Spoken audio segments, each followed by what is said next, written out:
early on, these emails would go out, like the character team, and they'd send these videos, and they'd show like what they can now do with the eyes, or what they can like now get sweat happening on the skin. I'm just like, this is ridiculous, and kind of super rad.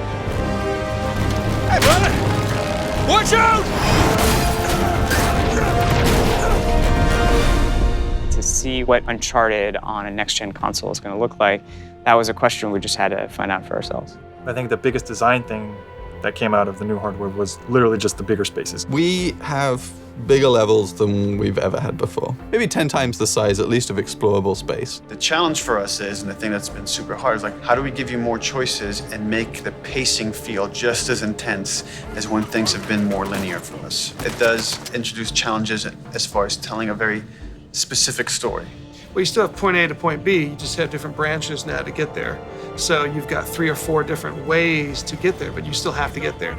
Now, the complexity comes in that every one of those ways has to be thought out and well designed. And we were able to kind of stick by kind of a core tenet of, I think, of what Naughty Dog's art is all about, which is this handcrafted, this very hand-placed, this very, very directed, every step along the way, kind of composition of art.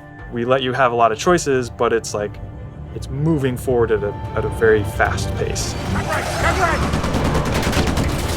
Wait, don't worry, I got this! I don't got this!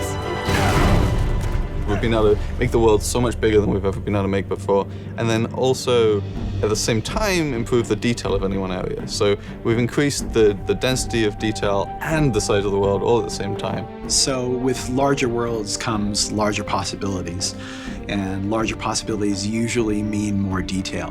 In fact, that's one of the things that we're really shooting for in this game is a higher level of detail on the PlayStation 4 and the experience for our gamers. So the resolution involved in that requires a lot more work and a lot more thought and a lot more time. It's not just, any old dirt will do. It's a very specific dirt, and how wet is that dirt? How many pebbles are pushing up in that dirt? And you take that consideration and you apply it to everything.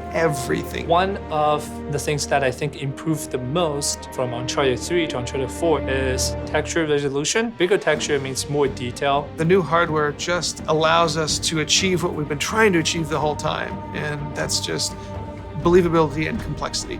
There's a lot of just passion into all these small details that really shines through, and it's because we really empower people who care to make the difference that they want to make. Nathan Drake in-game has at least 11 to 12 outfits, and that's just for Nathan Drake. Think about, we have Elena, we have Nadine, we have Rafe, we have Sully, we have Drake's brother. Everything suddenly needs a level of thought and scrutiny that we didn't have to do before. It makes a much more rich experience, a much more immersive experience, but it takes a lot of time. Just the quantity of interactable things in the environment. I mean, we really want our jungles and our environments to feel alive. And being able to have hundreds and hundreds of objects that can be destructible and it's moving around. It impacts gameplay in that, your cover can be destroyed, so you have to move around more. But even outside of that, just seeing all this stuff happening, the screen is so much more alive. The world is much more alive. Everyone here respects the craft of making a video game, and that why shouldn't every part of this game be the best thing, the best art, the best, have design really be like serious, considered design and crafted experience for the player. And once that kind of gets into the DNA, it kind of takes over everything. And everybody from the very top to the very bottom, we do have a structure. We're flatter than a lot of places, but we do have a structure. But everybody listens to everybody. And if somebody has a fantastic idea, they're encouraged to just shout it out and people will listen. That feedback, it's welcome and it's encouraged, and we want that because that kind of format is ultimately going to challenge all of us and challenge everybody to say, like, can we do better? What's most important is when you stand back and you look at the whole, and when you're running through the level and you're experiencing and playing through the gameplay.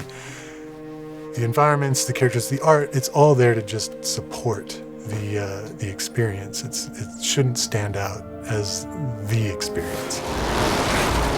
Hop on!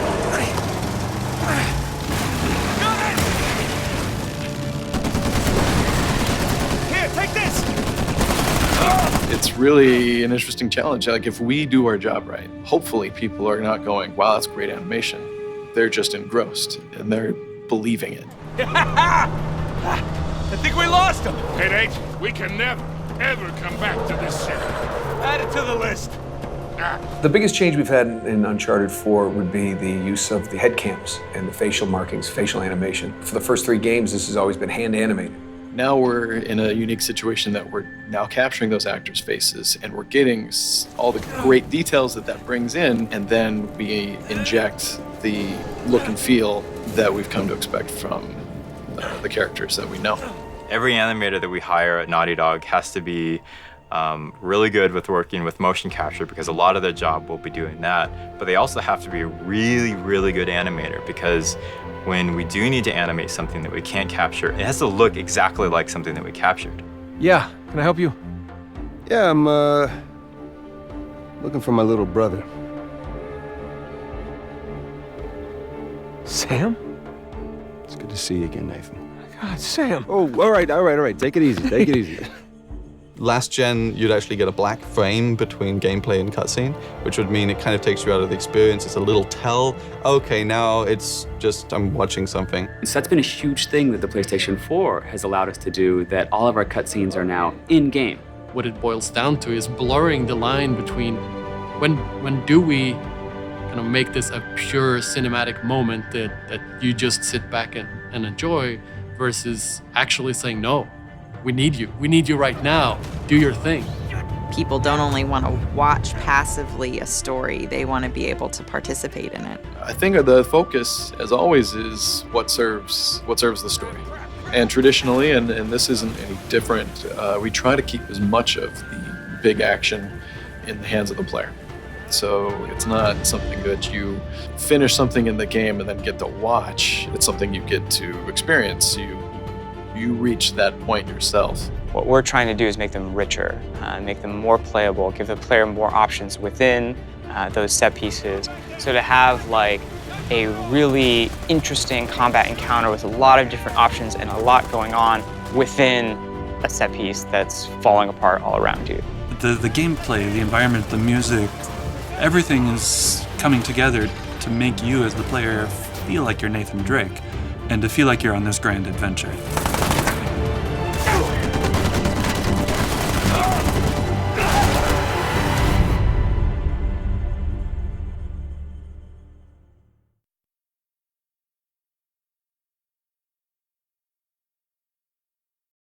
Pre-order the PS4 bundle. PlayStation